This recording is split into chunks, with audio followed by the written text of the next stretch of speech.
Assalamualaikum viewers, আশা করি সকলেই ভালো আছেন। ইংলিশ ফর টুডে নতুন একটি লেসন নিয়ে আজ আপনাদের সামনে উপস্থিত। আজকের টপিকটি হচ্ছে বিরক্ত বা অ্যানোয়েন্স।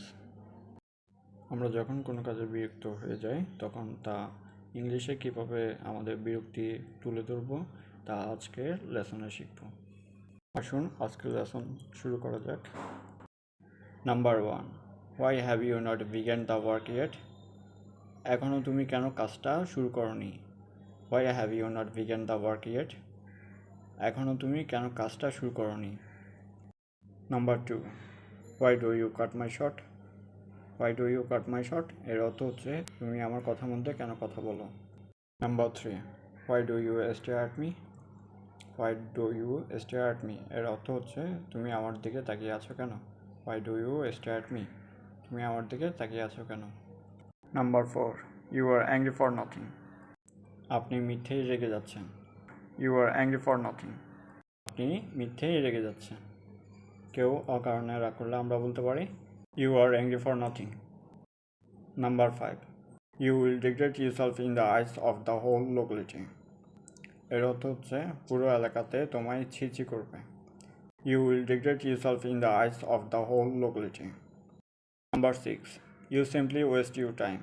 You simply waste your time এর অর্থ হচ্ছে আপনি শুধু অথবা আপনি কেবলই আপনার সময় নষ্ট করছেন। You simply waste your time, আপনি কেবলই আপনার সময় নষ্ট করেন বা করছেনও বলতে পারেন। Number 7, Who is to blame? Who is to blame এর অর্থ হচ্ছে কে দায়ী? Who is to blame, কে দায়ী?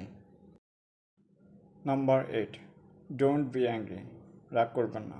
Don't be angry, রাগ করবেন না। Number 9, Have I hurt you? Have I hurt you?